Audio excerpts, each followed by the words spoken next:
صرف 24 گھنٹے پہلے ترکی کی فوج نے اردوغان کو قتل کرنے کی کوشش کی تھی اور اب اردوغان اپنے ایک قریبی ساتھی کے جنازے پر موجود ہیں جو فوجی ٹینکوں کا راستہ روکنے کی کوشش میں اپنے دوسرے بہت سے ہم وطنوں کی طرح شہید کر دیے گئے تھے۔ 16 جولائی 2016 ترکی کی طاقتور فوج نے رجب طیب اردوغان کا تختہ الٹنے کی کوشش کی، لیکن اردوغان کے سپورٹرز ہزاروں کی تعداد میں سڑکوں پر نکل آئے۔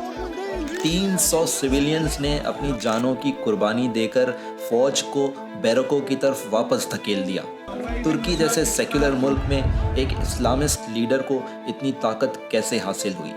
اردوغان نے ترکی کی طاقتور فوج کو کیسے شکست دی؟ ہماری آج کی کہانی ہے رجب طیب اردوغان کی کہانی۔ میرا نام ہے حسان خان اور آپ دیکھ رہے ہیں میرا چینل سلیٹ۔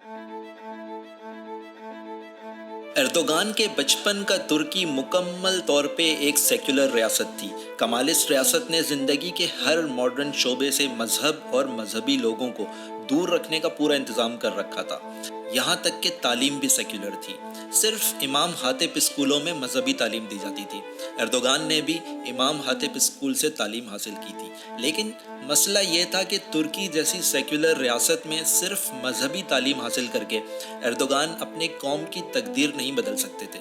زیادہ سے زیادہ کسی مسجد یا مدرسے میں 5 وقت کی نماز پڑھاتے اور صوفیزم کی تعلیم دیتے، کیونکہ امام حاتب اسکول سے ڈگری لینے والے اسٹوڈنٹس کے لیے کسی بھی ماڈرن یونیورسٹی میں داخلہ لینا ممنوع تھا، ایڈمیشن بین تھا۔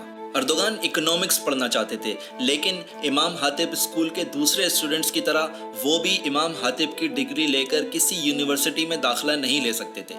یہ وہ پہلا موقع تھا جب ان کی سیکولر ریاست نے ان کے ریلیجیس ہونے کی وجہ سے، ان کے مذہبی ہونے کی وجہ سے ان کا راستہ روکنے کی کوشش کی تھی، لیکن اردوغان نے ہتھیار ڈالنے کے بجائے اپنی اسٹریٹجی سے اپنی ریاست کی اس کوشش کو ناکام بنا دیا۔ اس کا حل انہوں نے یہ نکالا کہ امام حاتب اسکول کے آخری سال میں انہوں نے ایک سیکولر اسکول میں ایڈمیشن لے لیا، اور پھر انہوں نے امام حاتب کے بجائے ایک سیکولر اسکول سے ڈگری حاصل کی، اور پھر اس ترکیب سے وہ ترکی کی مرمرہ یونیورسٹی کے اکنامکس ڈپارٹمنٹ سے اکنامکس میں گریجویٹ کرنے میں کامیاب ہو گئے۔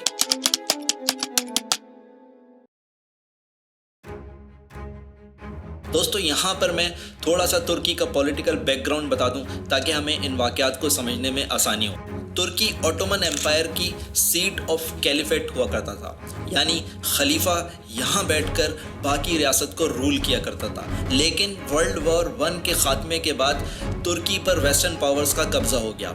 جب غلامی کے سائے ترکوں پر منڈلا رہے تھے تو ایسے میں ایک فوجی جس نے گیلی پولی کے میدان میں بہت رسپیکٹ اور فیم کمائی تھی، ترکوں کی آخری امید بن کر سامنے آیا۔ اس شخصیت کا نام تھا مصطفیٰ کمال اتاترک۔ اتاترک نے فوج کے ایک فیکشن کے ساتھ مل کر یورپین پاورز کے ساتھ جنگ کر کے وار آف انڈیپینڈنس کے ذریعے ترکی کو آزادی دلائی۔ آزادی کے بعد مصطفیٰ کمال نے خلافت کو ایبولش کر دیا اور خود وہ ماڈرن ٹرکش ریپبلک کا پہلا پریزیڈنٹ بنا، اور 1938 میں اپنی وفات تک وہ ترکی کا پریزیڈنٹ رہا۔ لیکن ترکوں کا یہ ہیرو سیکولر نظریات کا حامل شخص تھا۔ اس نے آزادی کے بعد ترکی میں ڈیموکریسی کا وہ ماڈل انٹروڈیوس کروایا جس میں اسلام کے لیے کوئی جگہ نہیں تھی۔ اپنی انڈیپینڈنس کے بعد سے ہمیشہ ٹرکی کسی سیکولر لبرل جماعت کے رول میں رہا۔ پہلے مصطفیٰ کمال اتاترک جو کہ ایک سیکولر آدمی تھا، اور اس کے بعد بھی ٹرکی پہ ہمیشہ سیکولر پارٹیز ہی رول کرتی رہی تھی۔ دوستو، اب ہم آتے ہیں 1990s کی طرف، جب رجب طیب اردوغان ایک ینگ پولیٹیشین کی حیثیت سے ٹرکی کی نیشنل پولیٹکس میں انٹر ہو رہے تھے۔ ویسے تو اردوغان اپنی کالج اور یونیورسٹی لائف سے ہی کسی نہ کسی طرح پولیٹکس کا حصہ رہے تھے، لیکن ٹرکی کی نیشنل پولیٹکس میں وہ بھی دوسرے اسلامسٹوں کی طرح ٹرکی کے پہلے اسلامسٹ پارلیمنٹیرین نجم الدین اربکان کی پارٹی میں شامل ہو کر ٹرکی کی نیشنل لیول کی پولیٹکس کا حصہ بنے۔ 90s کا ترکی ایک بہت پسماندہ ملک تھا، انفراسٹرکچر نہ ہونے جیسا تھا، پولیٹیشینز کرپشن میں انوالو تھے، اور ان کے بارے میں لوگوں کا عام خیال تھا کہ یہ انیفیشینٹ ہیں، نااہل ہیں، لیکن اصل میں پاور پولیٹیشینز کے ہاتھ میں نہیں تھی۔ اصل پاور ترکی کی ملٹری کے ہاتھ میں تھی۔ ترک ملٹری نے وار آف انڈیپینڈنس لڑ کر ترکی کو آزاد کروایا تھا، اور یہ نیچرل سی بات تھی کہ ان کا پولیٹکس میں بہت زیادہ انفلوئنس تھا، لیکن ان کے اس انفلوئنس کی وجہ سے ترکی کی پولیٹکس مسلسل انسٹیبلٹی کا شکار رہتی تھی، اور اس ہی انسٹیبلٹی کی وجہ سے ترکی کی اکانومی تباہ تھی، انفلیشن آسمان پر تھی، لوگ پریشان تھے۔ اگر اس وقت کے استنبول کی بھی بات کی جائے، جو کہ آج تو دنیا کی ماڈرن سٹی شمار ہوتا ہے، لیکن اس وقت کا استنبول بھی آج کے استنبول سے بہت پیچھے تھا۔ استنبول میں لوگوں کے گھروں میں پانی کی لائنیں بھی نہیں آیا کرتی تھیں، اور پانی بھرنے کے لیے ان لوگوں کو کین اور بوتلیں لے کر واٹر اسٹیشنز پہ جانا پڑتا تھا۔ جس طرح آج ہم پیٹرول لینے کے لیے فیول اسٹیشن پہ جاتے ہیں، اس طرح یہ واٹر اسٹیشنز پہ جا کے اپنے گھر کی ضرورت کا پانی لے کر آتے تھے۔ ان میں گھروں میں گیس پہنچانے کا بھی کوئی پراپر انتظام موجود نہیں تھا۔ اس وجہ سے استنبول کے لوگ، جہاں پر سردیوں میں اچھی خاصی ٹھنڈ پڑتی ہے، یہ لوگ سردیوں میں کوئلے کے ہیٹر استعمال کرنے پر مجبور تھے، اور کوئلے کے ہیٹر استعمال کرنے کی وجہ سے استنبول کی انوائرمنٹ میں مسلسل اسموگ رہا کرتا تھا، پولوشن رہتی تھی، اور نہ ہی ان کے ہاں کوئی کچرے کے ڈسپوزل کا پراپر انتظام موجود تھا۔ 1993 میں استنبول کی ایک لینڈ فل سائٹ کے اوپر میتھین گیس کے جمع ہونے کی وجہ سے ایک بہت زبردست دھماکہ ہوا، اور اس دھماکے میں 16 لوگ اپنی جان سے ہاتھ دھو بیٹھے، اور پھر فضا میں، انوائرمنٹ میں تعفن کی وجہ سے کئی دن تک لوگ ماسک لگا کر گھومنے پر مجبور ہو گئے تھے۔ اس واقعے نے لوگوں کے صبر کے پیمانے کو لبریز کر کے رکھ دیا۔ کہتے ہیں نا کہ وقت ہر کسی کو ایک موقع ضرور دیتا ہے۔ ایسا لگ رہا تھا کہ اب اردوغان اور ترکی کے اسلامسٹوں کے لیے پہلا موقع آنے والا ہے، کیونکہ ترکی کے لوگ 70 سال کی سیکولر پولیٹکس سے اور سیکولر پولیٹیشنز سے تنگ آ چکے تھے۔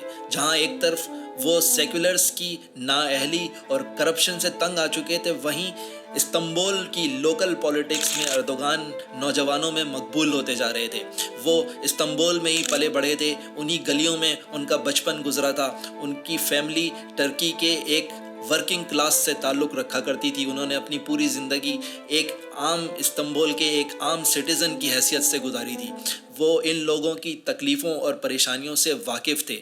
1994 میں استنبول میں میئر کے انتخابات ہو رہے تھے، الیکشنز ہو رہے تھے، اور نجم الدین اربکان کی پارٹی نے رجب طیب اردوغان کو استنبول کے میئر کے لیے کھڑا کر دیا۔ اردوغان نے اس الیکشن میں چند ووٹوں سے کامیابی حاصل کی، اور یوں وہ استنبول کے میئر بن گئے۔ یہ رجب طیب اردوغان کی لوکل پولیٹکس میں پہلی بڑی کامیابی تھی، ان کا پہلا موقع تھا۔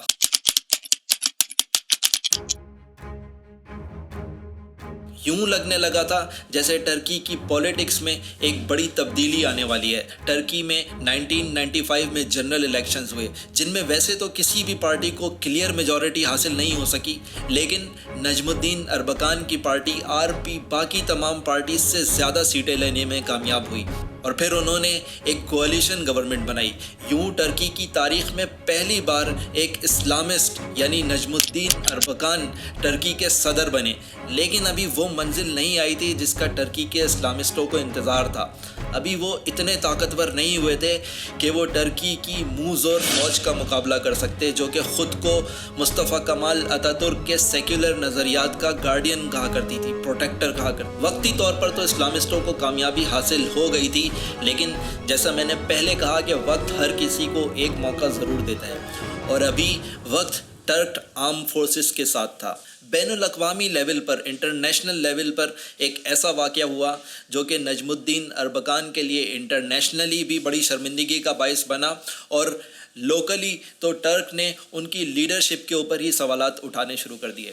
دراصل واقعہ کچھ یوں ہوا کہ وزیر اعظم بننے کے بعد نجم الدین اربکان ٹرکی کو ویسٹرن پاورز سے ڈسٹینس کرنا چاہتے تھے۔ وہ چاہتے تھے کہ ٹرکی کا اسلامی ممالک کے ساتھ بلاک بنے، ان کے ساتھ ان کے تعلقات بہتر بنائے جائیں، اس لیے وہ مختلف اسلامی ممالک کے دوروں پر روانہ ہوئے۔ اسی سلسلے میں وہ لیبیا کے لیڈر معمر قذافی سے ملنے کے لیے پہنچے۔ دونوں لیڈرز کی ملاقات ہوئی، اور پھر جوائنٹ پریس کانفرنس کے موقع پر جب نجم الدین اربکان ان کے سامنے بیٹھے تھے، معمر قذافی نے ٹرکی کی فورن پالیسی کے اوپر شدید تنقید کرتے ہوئے کہا کہ ٹرکی کی فورن پالیسی الف سے یہ تک غلط ہے۔ انہوں نے ٹرکی اور امریکہ کے تعلقات کو بھی شدید تنقید کا نشانہ بنایا، اور اس کے ساتھ ہی انہوں نے کہا کہ ٹرکی اسلام کو بھلا کر ویسٹرن پاورز کا غلام بن گیا ہے، اور بوم شیل تو وہ تھا جب انہوں نے نجم الدین اربکان کے سامنے اسی پریس کانفرنس میں کھلم کھلا کردوں کے لیے ایک الگ ریاست کا مطالبہ کر دیا۔ اب یہ ایسے ہی ہے جیسے کوئی انٹرنیشنل لیڈر نریندر مودی کے سامنے کشمیر کی آزادی کا مطالبہ کر دے یا پاکستان کے وزیر اعظم کے سامنے بلوچستان کی آزادی کا مطالبہ کر دے، تو آپ خود سمجھ سکتے ہیں کہ ایسے لیڈر کی انٹرنلی کیا عزت رہ جائے۔ ترک فوج جو شاید ایسے ہی کسی موقع کے انتظار میں تھی، انہوں نے اپوزیشن کی سیکولر پارٹیز، این جی او، میڈیا اور بزنس کمیونٹی کو ساتھ ملا کر حکومت کے خلاف محاذ بنانا شروع کر دیا۔ این جی اوز اور سیکولر پارٹیز کے ذریعے حکومت کے خلاف ڈیمونسٹریشنز کرائی گئیں، میڈیا کو استعمال کر کے حکومت کے خلاف زبردست میڈیا کیمپین چلائی گئی، حکومت کو ان کی پالیسیز ریورس کروا کے ان پر اتنا پریشر بنایا گیا کہ اربکان کو آخرکار اپنی حکومت ڈیزالو کرنی پڑی۔ حکومت کے خاتمے کے بعد امریکن سیکریٹری میڈلین البرائٹ کے بیان سے یہ بات بھی واضح ہو گئی کہ اس سافٹ کو امریکن سپورٹ بھی حاصل تھی۔ رجب طیب اردوغان اس وقت تک نجم الدین اربکان کی ہی پارٹی کے ایک ممبر کی حیثیت سے استنبول کے میئر تھے۔ ان کو اپنی حکومت کے جانے کا صدمہ تو ضرور ہوا ہوگا، لیکن وہ بہت خاموشی اور صبر کے ساتھ یہ سب کچھ استنبول میں دیکھ رہے تھے۔ انہوں نے اپنے فیوچر کے لیے بہت امپورٹنٹ لیسنز یہ سب کچھ دیکھ کر نوٹ کر لیے تھے، جن کو وہ آگے استعمال کرنے والے تھے، لیکن ابھی تو وہ بہت خاموشی کے ساتھ اپنے کام یعنی استنبول کی میئرشپ کے اوپر فوکس تھے، کیونکہ استنبول کی میئرشپ اب ان کے لیے میک اور بریک کا مسئلہ بن چکی تھی۔ یہی میئرشپ ان کے پولیٹیکل کیریئر کو ہمیشہ کے لیے ختم بھی کر سکتی تھی، اور یہی میئرشپ ان کو اقتدار کی راہداریوں تک پہنچا سکتی تھی۔ انہوں نے استنبول کے میئر کی حیثیت سے تاریخی کام کر کے دکھایا۔ انہوں نے گیس پائپ لائنز بچھوا کر لوگوں کے گھروں تک گیس پہنچائی تاکہ وہ کوئلے کے بجائے الیکٹرک ہیٹرز استعمال کریں، اور الیکٹرک ہیٹرز کے استعمال سے استنبول کی اسموک پولوشن کا مسئلہ بہت واضح طور پہ حل ہو گیا۔ انہوں نے لوگوں کے گھروں تک پانی پہنچانے کے لیے کئی سو کلومیٹر لمبی پائپ لائن بچھائی، اور یوں انہوں نے استنبول کے پانی کا مسئلہ بھی حل کر دیا۔ اس کے بعد انہوں نے اپنی توجہ استنبول کی ٹریفک کی طرف کی، اور ٹریفک کے نظام کو بہتر کرنے کے لیے انہوں نے 50 سے اوپر برجز تعمیر کروائے، بہت سارے پارکس بنوائے، میونسپلٹی ہاسپٹلز بنوائے۔ اس کے علاوہ انہوں نے سبسیڈائزڈ ٹیکنیکل اسکلز پروگرام شروع کروائے، جہاں پہ لوگوں کو سبسڈی کے اوپر کم خرچ میں یا فری میں ٹیکنیکل اسکلز جیسے کمپیوٹر وغیرہ کی تعلیم دی جاتی تھی۔ انہوں نے خود کو ایک اچھا ایڈمنسٹریٹر ثابت کر دیا تھا۔ ان کے مخالفین بھی یہ بات ماننے پر مجبور ہو گئے کہ اردوغان نے اپنی ایڈمنسٹریٹو صلاحیتوں سے استنبول کا نقشہ بدل کے رکھ دیا ہے۔ اب ان کو صرف ایک جھٹکے کا انتظار تھا جو کہ کسی طرح ان کو اقتدار کی راہداریوں تک پہنچا دے۔ رجب طیب اردوغان کا ستارہ طلوع ہو رہا تھا اور نجم الدین اربکان کا ستارہ غروب ہو رہا تھا۔ اربکان کی مشکلات یہیں ختم نہیں ہوئی تھیں۔ ان کو پریمیئر شپ سے نکالنے کے بعد فوج نے عدالتوں کے ساتھ مل کر ان کی پارٹی پر ملک کی سیکولر روایات سے بغاوت کا الزام لگا کر بین لگا دیا۔ خود ان پر بھی 5 سال کا بین لگا دیا گیا، اور یہ تیسرا موقع تھا جب اربکان کی پارٹی کو بین کیا گیا تھا۔ یہ وہ وقت تھا جب رجب طیب اردوغان ایک اہم فیصلے پر پہنچ چکے تھے۔ انہوں نے فیصلہ کر لیا تھا کہ ان کو اب اپنی راہیں اپنے استاد نجم الدین اربکان سے الگ کرنی پڑیں گی، کیونکہ انہیں ایک بات سمجھ آ چکی تھی کہ اربکان ایک دائرے میں سفر کر رہے ہیں۔ شاید وہ دوبارہ ایک نئی سیاسی جماعت بنائیں گے، دوبارہ محنت کر کے اگر وہ اقتدار تک پہنچ بھی گئے تو ان کو پھر باہر نکال دیا جائے گا، کیونکہ وہ بار بار ایک ہی کام کر رہے ہیں اور امید کرتے ہیں کہ نتیجہ مختلف ہوگا۔ اردوغان اس فیصلے پر پہنچ چکے تھے کہ ان کو ترکی کے حالات اور ضروریات کے مطابق اپنی اسٹریٹجی چینج کرنی پڑے گی۔ وہ اس نتیجے پر پہنچے تھے کہ ان کو شروع میں سسٹم کی مرضی کے مطابق چلنا ہوگا، چاہے اس کے لیے انہیں پرو ویسٹرن اور پرو سیکولر پالیسیز ہی اپنانی پڑیں، یعنی وہی پالیسیز جو کہ ٹرکی کی آرمڈ فورسز اور ویسٹ میں قابل قبول تھیں، اور پھر ایک دفعہ پاور کے اوپر اپنی گرفت مضبوط کرنے کے بعد وہ اپنی مرضی کر سکتے ہیں۔ لہٰذا اس کے بعد رجب طیب اردوغان نے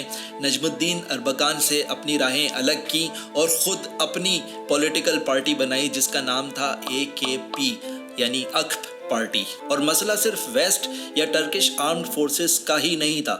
ویسٹ کے ساتھ بہتر تعلقات بنانا ترکی کی عام مڈل کلاس کی بھی خواہش تھی۔ اس کی وجہ یہ تھی کہ ترکی کے اکنامک حالات بہت خراب تھے، وہاں کے لوگوں کے پاس جابس کے کوئی مواقع نہیں تھے۔ ترکی کے لوگوں کی خواہش تھی کہ ترکی ویسٹرن یونین کا ممبر بن جائے، اس طرح ان کو یورپ کے دوسرے ممالک میں مائیگریٹ کرنے میں آسانی ہوتی۔ ایسے میں جب نجم الدین اربکان ایک پرو اسلامک پالیسی اور اسلامک بلاک کی بات کرتے اور اینٹی ویسٹرن پالیسیز کی بات کرتے تو یورپین یونین کی ممبرشپ کا خواب تو ادھورا رہ جاتا۔ رجب طیب اردوغان نے خود کو نجم الدین اربکان کی اینٹی ویسٹرن پالیسیز سے بھی ڈسٹینس کر لیا۔ انہوں نے اسلامک بلاک کا ڈھنڈورا پیٹنے کے بجائے یہ کہا کہ وہ ترکی کی ویسٹرن یونین کی ممبرشپ کے حامی ہیں اور وہ اس کے لیے کانکریٹ اسٹیپس لیں گے۔ اس طرح وہ ترکی کی ایک بڑی مڈل کلاس کو، جو کہ پرانے پولیٹیشینز سے تنگ آ چکی تھی، لیکن اربکان کی پرو اسلامک فورن پالیسیز کی وجہ سے ان کا ساتھ بھی دینے کو تیار نہیں تھی، انہوں نے اس بڑی مڈل کلاس ترک عوام کو اپنی طرف کھینچ لیا۔ 2002 ترکی کے جنرل الیکشنز رجب طیب اردوغان کی اس نئی اسٹریٹجی کے کامیابی کے الیکشنز تھے۔ رجب طیب اردوغان کی پارٹی اکپ پارٹی 34% سیٹس لے کر پارلیمنٹ کی سب سے بڑی پارٹی بن کر سامنے آئی۔ یہاں پر مجھے بغیر تفصیل میں جائے تھوڑا سا یہ بتانا پڑے گا کہ ترکی میں ایک کمپلیکس سا سسٹم ہے۔ ان کے سسٹم کے مطابق اگر کوئی پارٹی 10% سے بھی کم ووٹ لے تو وہ پارلیمنٹ میں نہیں جا سکتی، اور اس پارٹی کی جیتی ہوئی سیٹیں، یعنی وہ پارٹی جس نے 10% سے بھی کم ووٹ لیے ہوتے ہیں، اس کی جیتی ہوئی سیٹیں ان پارٹیز میں ڈسٹریبیوٹ کر دی جاتی ہیں جو کہ 10% سے زیادہ ووٹس لیتی ہیں، اور جس پارٹی نے سب سے زیادہ ووٹ لیے ہوتے ہیں اس کو سب سے زیادہ سیٹیں ملتی ہیں۔ یوں رجب طیب اردوغان کی پارٹی اکپ پارٹی، جس نے ووٹ تو صرف 34% ہی لیے تھے، لیکن مائنورٹی پارٹیز کی جیتی ہوئی سیٹیں لے کر، جو کہ 10% سے کم ووٹ لے سکی تھیں، ان کی جیتی ہوئی سیٹیں لے کر اکپ پارٹی پارلیمنٹ کی سب سے بڑی پارٹی، بلکہ 2/3 میجورٹیز لینے والی پارٹی بن گئی۔ یوں ایک اسلامسٹ اور ایک عام ترک پہلی بار ترکی کی پارلیمنٹ کو مکمل طور پہ کنٹرول کرنے میں کامیاب ہوا تھا۔ جب رجب طیب اردوغان کو حکومت ملی تو ترکی تباہی کے دہانے پر پہنچ چکا تھا۔ میں یہاں پر آپ کو اکانومی کے اسٹیٹس دے کر بور تو نہیں کروں گا، لیکن چند آسان سے نمبرز بتاؤں گا جن سے آپ یہ سمجھ سکیں گے کہ رجب طیب اردوغان نے ترکی کی اکانومی کو زمین سے اٹھا کر ترکی کو ترقی یافتہ قوموں کی لسٹ میں لا کر کھڑا کر دیا تھا۔ یہ وہ وقت تھا جب ترکی میں کوئی انویسٹمنٹ کرنے کو تیار نہیں تھا۔ وہ لوگ جن کے پاس پیسہ تھا وہ اپنا پیسہ لے کر ترکی چھوڑ کر باہر بھاگنا چاہتے تھے۔ ترکی کی اکانومی ٹرکش لیرہ اتنا کمزور ہو چکا تھا کہ ترکی کو 1 ملین لیرہ کا نوٹ ایشو کرنا پڑا تھا۔ ترکی کا debt to G D P ratio اس وقت 70% ہو چکا تھا، یعنی ترکی اگر 100 لیرہ کماتا تھا تو اس میں سے 70 لیرہ قرضوں کی ادائیگی میں خرچ ہو جاتے تھے۔ اس وقت کے ترکی میں انفراسٹرکچر نہ ہونے جیسا تھا۔ پورے ترکی کی سڑکوں کی کل لمبائی ملا کر صرف 5000 کلومیٹر بنتی تھی۔ اردوغان نے حکومت میں آنے کے بعد صرف 10 سالوں میں یہ پورا روڈ نیٹ ورک 4 گنا زیادہ کر دیا۔ اس عرصے میں ہزاروں برجز بنائے گئے۔ ترکی کی انفلیشن جو کہ اردوغان کے حکومت میں آنے کے وقت 70% تھی، اس کو کم کر کے صرف 9% پر لے کر آ گئے۔ ٹرکش لیرہ اسٹیبل ہوا اور وہ جو 1 ملین کا نوٹ جاری کیا گیا تھا اس کو ڈسکارڈ کر دیا گیا۔ ترکی کا جی ڈی پی یعنی ان کی ٹوٹل کمائی، ٹوٹل ارننگز جو $240 بلین ہوا کرتی تھی، یعنی ایجپٹ اور ایران جیسی جی ڈی پی تھی، وہ صرف 10 سال میں بڑھ کر $960 بلین تک پہنچ گئی۔ یعنی ترکی نیدرلینڈ اور سوئٹزرلینڈ جیسے ترقی یافتہ ممالک کی فہرست میں آ کر کھڑا ہو گیا۔ وہی ترکی جہاں پر کوئی انویسٹمنٹ کرنے کو تیار نہیں تھا، بلکہ ان کے اپنے لوگ بھی ڈالرز لے کر باہر جا رہے تھے، 2007 تک اس کی فورن ڈائریکٹ انویسٹمنٹ اپنی پیک پر یعنی $22 بلین تک پہنچ گئی۔ یہ سب کچھ صرف 5 سے 10 سال کے عرصے میں ہو جانا کسی معجزے سے کم نہیں تھا۔ سب سے اہم بات یہ تھی کہ اردوغان نے یہ اکنامک بینیفٹس اپنی تقریروں میں لوگوں کو سنانے تک محدود نہیں رکھے تھے، بلکہ اس نے یہ بینیفٹس براہ راست عام لوگوں تک پہنچانے کا انتظام کیا۔ اس نے ترکی کا ایجوکیشن بجٹ 800% یعنی 800% زیادہ کر دیا تاکہ غریب سے غریب آدمی بھی اچھی سے اچھی تعلیم حاصل کر سکے۔ اردوغان کے آنے سے پہلے بھی ترکی میں گورنمنٹ کی طرف سے عام لوگوں کو فری علاج یا کم پیسوں میں علاج کی سہولت تو میسر تھی، لیکن انفراسٹرکچر اتنا ویک تھا کہ لوگوں کو مہینوں اپنی باری آنے کا انتظار کرنا پڑتا تھا، اور جن لوگوں کو یہ سہولت مل بھی جاتی ان کو اپنی باری کے لیے صبح 5 بجے سے لائن میں کھڑا ہونا پڑتا تھا۔ اردوغان نے ٹرکی کا میڈیکل انفراسٹرکچر وسیع کیا تاکہ لوگوں کو جلد سے جلد علاج مل سکے، اور وہی لوگ جو کہ صبح 5 بجے سے لائن میں لگ کر اپنی باری کا انتظار کیا کرتے تھے، ان کے لیے آن لائن اپوائنٹمنٹ کا سسٹم متعارف کروایا تاکہ وہ لوگ گھر بیٹھے جلد سے جلد اپوائنٹمنٹ لیں اور اپنا علاج کروا سکیں۔ اردوغان کے حکومت میں آنے سے پہلے ٹرکی کا انفینٹ مورٹیلٹی ریٹ، یعنی 1 سال سے کم عمر بچوں کا ڈیتھ ریٹ 34% تھا، اور اردوغان کی زبردست اکنامک پالیسیز کی وجہ سے اور ان بینیفٹس کو عام لوگوں تک پہنچانے کی وجہ سے کچھ ہی عرصے میں یہ ڈیتھ ریٹ 34% سے کم ہو کر صرف 16% تک گر گیا تھا۔ یہ سب کچھ اتنے کم عرصے میں ہو جانا کسی معجزے سے کم نہیں تھا، اور اس کے ریوارڈ کے اور اس کے انعام کے طور پہ ترکی کے لوگوں نے اردوغان کو پہلے سے بھی بڑی میجورٹی کے ساتھ الیکٹ کیا۔ وہ پہلے سے بھی زیادہ میجورٹی کے ساتھ ترکی کی پارلیمنٹ میں واپس آیا۔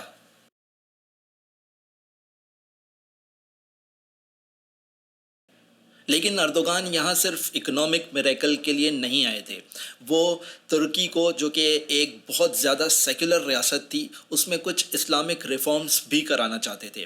اس اکنامک میریکل کے بعد اردوغان کو ترکی کی عوام میں اتنی سپورٹ حاصل ہو چکی تھی کہ اب وہ ترکی کی طاقتور فوج کا ترکی کی انٹرنل پالیٹکس میں انفلوئنس کم کر سکتے تھے۔ ترکی کی طاقتور فوج کو اردوغان کے ہاتھوں پہلی انٹرنل شکست 2007 میں ہوئی، جب ترکی کے سیکولر پریزیڈنٹ احمد سیزر کی مدت ملازمت ختم ہونے کا وقت آیا اور ان کو ریزائن کرنا تھا۔ اس وقت اردوغان کی پارٹی یعنی اکپ پارٹی نے اپنا پریزیڈنٹ عبداللہ گل نامزد کیا۔ عبداللہ گل ایک اسلامسٹ تھے۔ ان کی وائف نہ صرف یہ کہ خود اسکارف پہنا کرتی تھی، بلکہ وہ ترکی میں اسکارف کا بین ختم کرنے کے لیے پولیٹیکل ایکٹیوسٹ بھی تھیں۔ عبداللہ گل کو پریزیڈنسی کے لیے نامینیٹ کر کے ایک طرح سے اردوغان نے ترکی کی سیکولر فوج کی طرف ایک چیلنج تھرو کیا تھا۔ ترک آرم فورسز ٹاف نے اس کو رسپونڈ کرنے کا فیصلہ کیا۔ 27 April 2007 tough Turkish armed forces نے ایک پریس ریلیز جاری کر کے عبداللہ گل کی پریزیڈنٹ کے لیے نامینیشن کی مخالفت کر دی۔ اس سے پہلے جب بھی ٹرکش آرمڈ فورسز کسی حکومت پر، جیسے کہ نجم الدین اربکان کی حکومت پر یا اس سے پہلے کی کسی حکومت پر کسی چیز کے لیے پریشر ڈالا کرتی تھی، تو حکومت بیک کر جایا کرتی تھی، حکومت سرنڈر کر دیتی تھی۔ لیکن اب ٹرکش آرمڈ فورسز کا مقابلہ رجب طیب اردوغان سے تھا، جن کے پاس پاپولر سپورٹ تھی، جنہوں نے اکنامک میریکل کر کے دکھایا تھا، اور لوگ اس وقت ترکی کی عوام ان کو دل و جان سے پسند کرتی تھی۔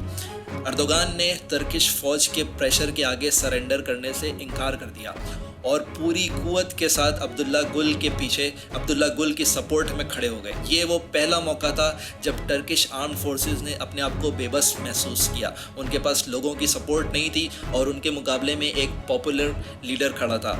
ٹرک آرمڈ فورسز مزید کوئی ایکشن لینے کے قابل نہیں رہی، اور یوں عبداللہ گل ٹرکی کے پہلے اسلامک پریزیڈنٹ منتخب ہوئے، اور ٹرکی کی آرمڈ فورسز کو پہلی بار ایک سویلین لیڈر کے ہاتھوں شکست ہوئی۔ اس کے بعد ایک ایسا واقعہ ہوا جو کہ ٹرک ملٹری کی پولیٹیکل انفلوئنس کے خاتمے کی طرف ایک ٹرننگ پوائنٹ ثابت ہوا۔ جنوری 2007 استنبول میں ہیرانت ڈنک نامی ایک آرمینین جرنلسٹ کو سر کے پچھلے حصے میں 3 گولیاں مار کر قتل کر دیا جاتا ہے۔ ترکی کی اکثریت کا خیال تھا کہ یہ قتل ترکی کی ڈیپ اسٹیٹ نے کروایا ہے، جو کہ اس طرح کے وائلنس کے واقعات کے ذریعے ترکی میں کو کا ماحول بنانا چاہتی ہے تاکہ حکومت کا تختہ الٹا جا سکے۔ ڈیپ اسٹیٹ سے مراد چند صحافیوں، بزنس مین اور خاص طور پہ ملٹری آفیسرز کا ایک ایسا گروہ تھا جو کہ خفیہ رہ کر ترکی میں سیکولر ایلیٹ کے مفادات کا، خاص طور پہ ترکی کے سیکولرزم کا تحفظ کرتا ہے۔ اردوغان نے اس قتل کی انویسٹیگیشنز کا حکم دے دیا۔ جب اس قتل کی انویسٹیگیشنز کا دائرہ کار بڑھایا گیا تو اس قسم کے مزید وائلنس کے واقعات جیسے کہ مساجد میں بم دھماکے وغیرہ کا کنیکشن بھی ایک ایسے ہی خفیہ نیٹ ورک سے ثابت ہوا جس کا نام ارگینیکون نیٹ ورک تھا۔ ان ٹرائلز کو ارگینیکون ٹرائلز کا نام دیا جاتا ہے، اور ان ٹرائلز میں 300 کے قریب ملٹری آفیسرز، جن میں فارمر چیف آف اسٹافس بھی شامل تھے، جن میں آن سروس جنرلز بھی شامل تھے، ان کو گرفتار کر کے سخت سے سخت سزائیں دی گئیں، اور 2011 تک آدھے سے زیادہ وہ ٹاپ کی ملٹری لیڈرشپ جو کہ 97 میں اربکان کے خلاف، نجم الدین اربکان کے خلاف کو میں شامل تھی، اس کا صفایا کر دیا گیا، ان سب کو گرفتار کر لیا گیا۔ اردوغان پہ یہ الزام لگایا جاتا ہے کہ انہوں نے ان کیسز کا، ارگینیکون ٹرائلز کا فائدہ اٹھاتے ہوئے بہت سے غلط کیسز بھی بنا کر ان تمام ملٹری آفیسرز کو سزائیں دی جنہوں نے 97 کے کو میں حصہ لیا تھا۔ نہ صرف ملٹری آفیسرز بلکہ صحافی اور بزنس کمیونٹی کے لوگوں کو بھی سزائیں دی گئیں۔ ترک آرم فورسز اور اردوغان کے درمیان اس لڑائی کا کلائمیکس اس وقت ہوتا ہے جب 2011 میں ٹرکی کی آرمڈ فورسز، ایئر فورس اور نیول فورس کے ٹاپ سروس جنرل ریزائن کر جاتے ہیں۔ یہ ایک طرح سے ٹرکش آرمڈ فورسز کا سرنڈر کا، شکست کا اعلان تھا۔ اس موقع پر ایک ترک صحافی نے لکھا تھا کہ یہ پرانی ترک ریپبلک کا خاتمہ ہے اور یہاں سے ایک نئی ترک ریپبلک شروع ہوتی ہے۔ ان ٹرائلز کے نتیجے میں رجب طیب اردوغان ٹاف یعنی ٹرکش آرمڈ فورسز کی ٹرکش پولیٹکس میں مداخلت کو افیکٹولی ختم کر چکے تھے۔ اس کے بعد اردوغان نے ٹرکش کورٹس کی طرف اپنا رخ کیا، اور ان پر الزام لگایا جاتا ہے کہ انہوں نے ان کورٹس کو جو کہ فوج کے ساتھ مل کے پچھلی حکومتوں کا تختہ الٹتی رہی تھیں، ان کو بھی مختلف لیجسلیشنز کے ذریعے کنٹرول کر لیا تھا۔ جوڈیشری کے ٹاپ ججز کی اپوائنٹمنٹس کو اردوغان نے مختلف لیجسلیشنز کے ذریعے اپنے ہاتھ میں لے لیا تھا۔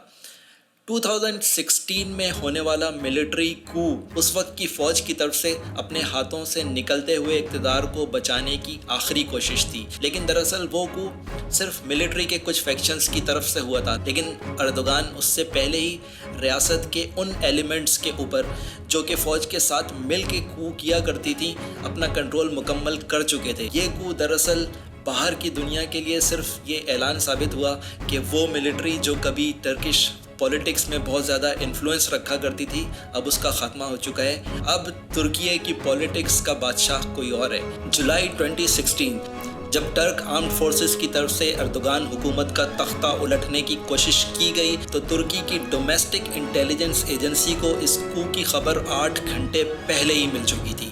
یہی وجہ ہے کہ اردوغان جو اس وقت چھٹی پر کسی ہوٹل میں مقیم تھے، ان کو بھی پہلے ہی خبردار کر دیا گیا تھا، اور وہ اس ہوٹل کو چھوڑ کر کہیں اور منتقل ہو چکے تھے۔ اور پھر وہ فوجی دستے جو اردوغان کو اسیسینیٹ کرنے کے لیے اس ہوٹل میں پہنچے، ان کو ناکامی ہوئی۔ اس خبر کے لیک ہو جانے کی وجہ سے اس کو رات کی تاریکی کے بجائے جلدی میں رات کے 10 بجے اس وقت لانچ کرنا پڑا جب اردوغان کے سپورٹرز، جن میں سے زیادہ تر کا تعلق مذہبی طبقے سے، ریلیجیس لوگوں سے تھا، وہ مساجد میں عشاء کی نماز ادا کرنے کے لیے موجود تھے۔ اور جب لوگوں کو اس کو کی خبر ملی تو انہی مساجد سے لوگوں کو گھروں سے باہر نکل کر فوج کا راستہ روکنے کے لیے اعلانات کیے گئے، اور پھر لوگوں نے بڑی تعداد میں باہر نکل کر اس فوج کا راستہ روکا، اور پھر یہ ایل آرگنائزڈ کو صرف چند گھنٹوں میں کنٹرول کر لیا گیا۔ اس کی وجہ یہ تھی کہ اردوغان اس فوج کے دانت پہلے ہی نکال چکے تھے اور اب صرف اعلان کرنا باقی تھا۔ آج رجب طیب اردوغان ترکی کے طاقتور صدر ہیں۔ ویسٹرن پاورز کی بے پناہ خواہش اور ویسٹرن نیوز میڈیا آؤٹلیٹس کے بے پناہ نفرت انگیز پروپیگنڈے کے باوجود وہ 2023 کے الیکشنز میں بھرپور طریقے سے کامیاب ہوئے۔ اگلے آنے والے 5 سالوں میں رجب طیب اردوغان کو کیا چیلنجز فیس کرنے ہوں گے؟ اگر آپ چاہتے ہیں کہ میں اس ٹاپک کے اوپر ایک ویڈیو بناؤں یا آٹومن ایمپائر کے خاتمے کے اوپر ایک ویڈیو بناؤں تو اپنے کمنٹس میں ضرور لکھیے گا، اور اگر آپ کو یہ ویڈیو پسند آئی ہے تو اس کو لائک کریں تاکہ یوٹیوب کا الگوریدم اس کو زیادہ سے زیادہ لوگوں تک پہنچائے۔